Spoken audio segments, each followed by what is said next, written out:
그 요한계시록 12장 마지막 장면이 용이 성도들과 싸우기를 원하고 분노하여서 바다 모래 위에 서 있는 장면으로 끝이 납니다.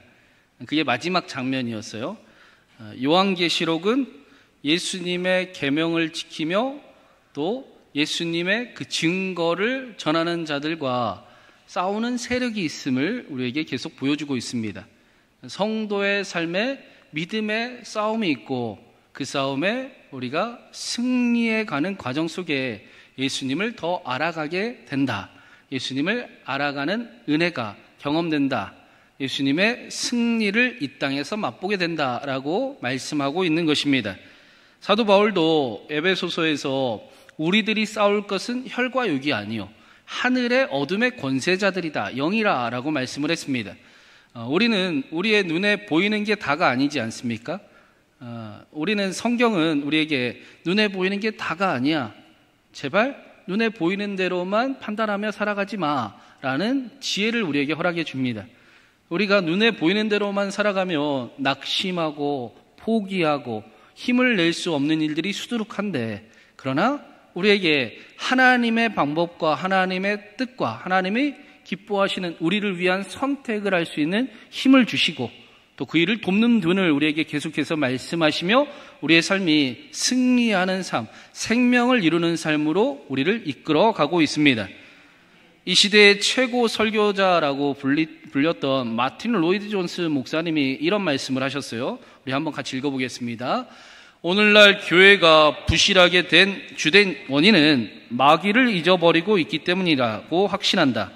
우리는 모든 것을 우리 탓으로 돌린다. 우리는 모두 너무 심리학적인 태도와 생각을 지닌다. 우리는 이 객관적인 사실, 마귀, 적, 참소자의 존재, 실존, 그리고 그의 불화사를 알지 못한다. 교회가 성도가 능력을 잃어버린 큰 이유 중 하나가 마귀라는 존재, 악한 영의 존재를 잊어버리고 살아가기 때문입니다. 그래서 다 내 탓이에요. 다 내가 잘못한 것이고 내가 못해서 그런 것이고 내가 부족해서 그런 것이고 더 잘해야 하는 것이다 라고 판단하게 만듭니다. 그러나 성경은 우리에게 우리를 대적하는 존재가 있다. 우리를 하나님과 함께하기에 방해하는 존재가 있음을 알고 살아가는 것이 지혜이다 라고 가르치고 있습니다. 우리가 그 사람과 사람이 싸우는 과정만 봐도 기분이 좋을 때, 우리가 넉넉할 때는 왼수가 되지 않잖아요. 그렇죠? 그냥 덮어줄 수 있지 않습니까? 그 정도는 근데 우리가 상태가 안 좋아지고 계속 뭔가 꼬투리가 잡히고 뭔가 거짓말이 우리 속에 막 들리면 그게 굉장히 좋았던 사람도 왼수가 되지 않습니까? 예를 들면 그것처럼 우리 눈에 보이고 우리가 판단하는 게 확실하지 않음을 우리가 알고 그 영적인 존재와의 싸움이 있구나. 그래서 기도를 해야 되겠구나. 기도해야 이길 수 있겠구나.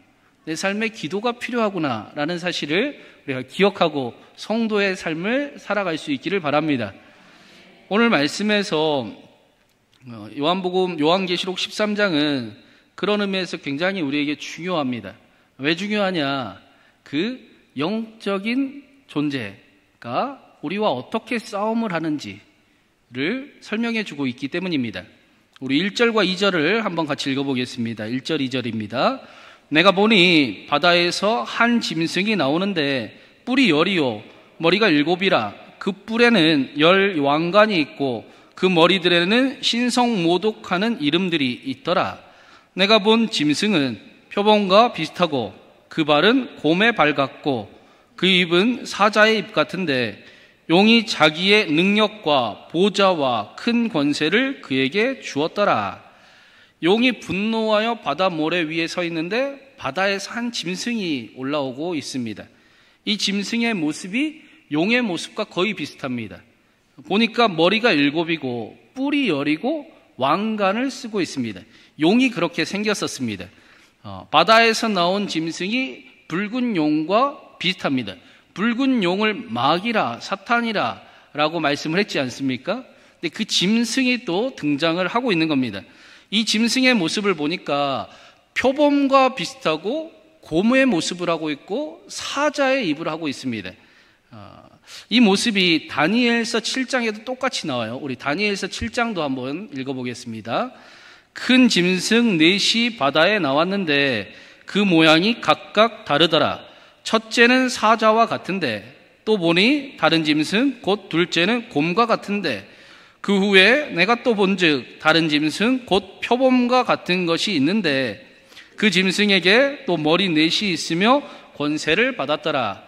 제가 말씀이 길어서 요약을 했는데 다니엘서에 나오는 짐승의 모습이 요한계시록에 나오는 짐승의 모습과 거의 비슷합니다. 이 다니엘서는 이 짐승이 누군지를 분명하게 알려주고 있어요. 그래서 구약 성경을 잘 알고 있었던 요한계시록을 처음 읽는 독자들은 이 짐승이 누구를 말하는구나라는 것을 알 수가 있습니다. 이 짐승은 당시의 성도들을 두렵게 만들고 하나님을 잃어버리게 했던 세상의 권력을 이야기했습니다. 메대와 바사와 바벨론과 헬라와 로마를 이야기하는구나라고 생각을 했습니다. 이 짐승이 세상 권력을 이야기하네. 하나님보다 더 커 보이게 하는 세상의 그 무엇을 이야기하는구나. 우리에게 하나님을 잃어버리게 하는 것, 그 세상의 무엇을 이야기하는구나 라고 초대교회 성도들은 들었습니다. 그런데 2절 말씀에 보니까 이 붉은 용이 사탄이라고 했지 않습니까? 이 붉은 용이 자기의 능력과 보좌와 권세를 짐승에게 주고 있습니다. 초대교회 성도들을 두렵게 만드는 것이 짐승인데 그게 세상의 권력이라고 했는데 세상의 어떤 가치관, 세상의 방법, 세상에 똑똑하다라고 이야기하는 것, 세상의 유혹이 바로 용이 준 권세다라는 겁니다. 용이 짐승에게, 세상에 우리에게 하나님을 빼앗기게 하는 그 무엇에게 준 권세자라고 이야기를 하고 있습니다. 그리고 오늘 말씀에는 그 모습이 어떠한지도 3절에 이렇게 설명을 합니다. 3절 한번 같이 읽어보겠습니다. 그의 머리 하나가 상하여 죽게 된 것 같더니 그 죽게 되었던 상처가 나음에 온 땅이 놀랍게 여겨 짐승을 따르고, 짐승의 머리 하나가 상하여 죽게 되었는데 그 상처가 낫고 또 그 일이 온 땅에 놀라움이 됐습니다. 이런 장면은 좀 어디서 본 장면이지요. 예수님을 흉내내는 모습이 거의 나타납니다. 하나님께서 예수님에게 모든 권세를 주시고 세상을 다스리는 권세를 주셨던 것처럼 용이 짐승에게 권세를 나눠줍니다. 예수님이 죽으시고 부활하신 것처럼 이 짐승이 죽은 것 같았는데 상처가 치유가 되었습니다. 사탄이 세상을 향해 내가 하나님이다, 나를 믿어라, 나를 따라와라 라고 외치고 있다라는 것입니다. 우리에게도 여전히 그런 소리들이 들리지 않습니까? 세상과 하나님 사이에 우리는 누구를 택해야 합니까? 대답을 못 하시네요. 자, 우리 시대가 더 그렇게 돼가고 있죠. 여러분, 세상과 하나님 사이에 우리는 누구를 따라가고 있습니까? 하나님을 따라가고 있습니까? 세상을 따라가고 있습니까? 대답하지 마세요. 네, 대답하지 마세요.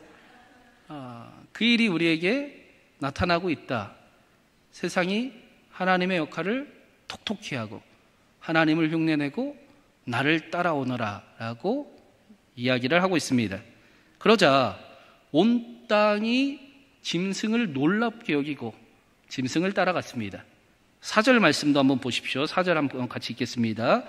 용이 짐승에게 권세를 주므로 용에게 경배하며 짐승에게 경배하여 이르되 누가 이 짐승과 같으냐, 누가 능히 이와 더불어 싸우리요 하더라. 세상이 용과 짐승에 경배하며 누가 이 짐승과 같겠습니까? 누가 이 짐승에게 권세를 주었습니까? 누가 이 짐승과 권세와 더불어 싸울 수가 있겠습니까? 라고 이야기를 합니다. 찬양을 하는 겁니다. 출애굽기 15장 말씀도 한번 같이 띄워주세요. 같이 한번 읽어보겠습니다. 여호와여, 신중에 주와 같은 자가 누구이니까? 주와 같이 거룩함으로 영광스러우며 찬송할 만한 위엄이 있으며 기이한 일을 행하는 자가 누구니까? 이스라엘이 애굽에서 출애굽하여 하나님의 구원을 찬양하고 하나님을 높였던 것처럼 세상이 짐승과 용을 찬양하고 높이고 있습니다. 찬양받기에 합당한 모습까지도 사탄이 모방하고 있다. 그 일을 요한계시록은 우리에게 보여주고 있습니다. 온 세상이 사탄을 따라갑니다. 많은 사람이 사탄이 준 세상 권력과 돈과 유혹과 탐욕과 편리함과 똑똑함을 따라가려고 하나님처럼 섬깁니다. 더 나아가 사탄의 권세는 우리를 이기기에도 충분하다라고 오늘 말씀은 보여주고 있습니다. 입술로는 하나님을 고백하지만 삶으로는 세상을 이길 도리가 별로 없습니다. 세상을 섬기는 모습이 삶에 훨씬 더 많아 보입니다. 십자가의 도가 미련한 것인 줄 알았는데, 하나님의 능력인 줄 알았는데 미련한 것이 여겨집니다. 십자가의 도가 멸망당하는 자들에게 미련한 것이잖아요. 구원받은 우리에게 하나님의 능력이잖아요. 맞나요? 그러면 우리는 십자가의 도가 미련해 보입니까? 능력 같아 보입니까? 맞습니까? 네, 맞습니다. 우리 신광교회는 그런 줄로 믿습니다. 그래서 우리는 세상을 분별하는 지혜와 눈이 필요합니다. 저는 제일 좋은 질문이 예수님이라면 어떻게 하셨을까? 그 질문이 제일 좋은 질문이고 대단한 짧은 질문이라고 생각을 합니다. 여러분, 우리가 삶 가운데 분별이 되지 않을 때, 어떤 일을 만날 때, 또 선택을 해야 될 때 우리는 꼭 한 번은 가장 먼저 예수님이라면 어떻게 하셨을까라는 질문을 해봐야 합니다. 삶을 분별할 의지를 가지고 하나님의 뜻을 찾는 귀함이 우리에게 있어야 합니다. 그렇게 살아가고 있는 줄로 믿습니다. 여러분, 우리가 모든 기도와 모든 종교 행위와 이렇게 예배드리는 이유도 예수님을 사랑하기 위해서잖아요. 다른 이유가 없지 않습니까? 그렇죠. 우리가 이렇게 신앙생활을 하고 직분을 감당하고 헌신을 하고 또 인내하고 십자가의 길을 쫓아가는 것은 예수님을 더 사랑하고 싶어서입니다. 그 외에는 다른 것이 없습니다. 그 외에 다른 것이 있으면 망합니다. 조심해야 돼요. 그 외에 다른 것은 없습니다. 우리는 예수님을 더 사랑하고 싶어서 목사도 하는 것이고, 전도사도 하는 것이고, 장로도 하는 것이고, 권사도 하는 것이고, 집사도 하는 것이고, 청년도 하는 것입니다. 예수님을 사랑하기를 원하는 삶을 우리가 살아내기를 원하는 겁니다. 7절, 8절에도 이렇게 말씀을 하고 있어요. 우리 7절, 8절 마지막으로 한번 같이 읽어보겠습니다. 또 권세를 받아 성도들과 싸워 이기게 되고 각 족속과 백성과 방언과 나라를 다스리는 권세를 받았으니 죽임을 당한 어린 양의 생명책에 창세 이후로 이름이 기록되지 못하고 이 땅에 사는 자들은 다 그 짐승에게 경배하니라. 여러분, 다 이기는 것은 아닙니다. 다 이길 수도 없습니다. 누가 이기느냐? 오직 죽임당하신 어린 양의 생명책에 기록된 사람만 사탄이 아니라 하나님을 따릅니다. 죽임당하신 어린 양의 생명책에 기록된 사람들만 예수 그리스도를 증언하고 예수님을 사랑하기를 원하는 사람들만 세상을 섬기지 않고 세상을 이기는 삶을 살아갑니다. 십자가의 길이 승리의 길이라는 것을 아는 사람만 그 길을 걸어갈 수 있습니다. 그래서 자신 안에 오늘도 하나님인 척하는 것들을 십자가에 못 박기를 원하고, 하나님, 나는 오늘도 예수님처럼 살고 싶습니다. 예수님과 함께 살고 싶습니다. 라는 고백을 드리며 기도하며 성령 충만한 가운데 하루하루를 시작을 합니다. 그렇게 삶을 걸어갑니다. 내 안에 예수 그리스도께서 계시는 것이 기쁨인 사람만 세상을 이깁니다. 사탄은 하나님을 향한 우리의 신앙을 모함하지요, 조롱하지요, 비난합니다. 부끄럽게 만듭니다. 뭘 그렇게까지 신앙을 애써 합니까? 뭘 그렇게까지 믿어야 됩니까? 라고 헷갈리게 만들 때도 많습니다. 우리의 하나님을 향한 사랑을 조롱하고 오늘도 세상과 버타며 살아가기를 우리에게 힘써 유혹하고 또 강요하고 있습니다. 더 나아가 사탄의 섬김은 우리를 이기기에 충분합니다. 그러나 우리는 사탄에게 속한 자처럼 살아가지 않습니다. 살아가기 싫습니다. 안 살아갈 겁니다. 그치요? 우리는 형제 자매를 비난하고 일명 뒷담화라고 하는 일을 부끄러워하는 사람들입니다. 우리는 그런 거 안 하잖아요. 그쵸? 뭐 대답이 왜 없어요? 우리는 뒷담화를 부끄러워하는 사람이잖아요. 쪽팔려 하는 사람이잖아요. 네, 맞습니다. 섬김과 헌신을 두려워하지 않고 겸손하지 못한 모습을 안타까워하는 사람들입니다. 남을 판단하는 일을 멈추고 그 사람을 안타까워하며 하나님의 마음으로 기도하는 것을 기뻐하는 사람입니다. 맞죠? 그리고 우리를 통해 하나님은 하나님의 일을 이루어 가십니다. 우리가 그 일을 할 수 있는 것은 성령의 일을 생각하기 때문입니다. 성령의 열매를 꿈꾸기 때문입니다. 내가 그 열매를 따먹고 싶어서가 아니라 하나님이 기뻐하시는 열매가 맺히는 일이 좋기 때문입니다.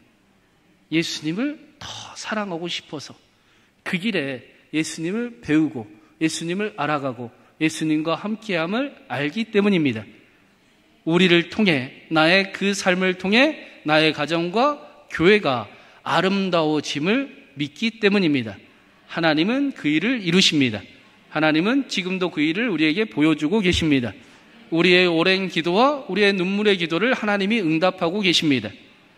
우리 교회가 더 하나님께서 주시는 은혜 가운데 헌신을 기뻐하고 십자가의 길을 자랑하고, 이상하네요, 반응이?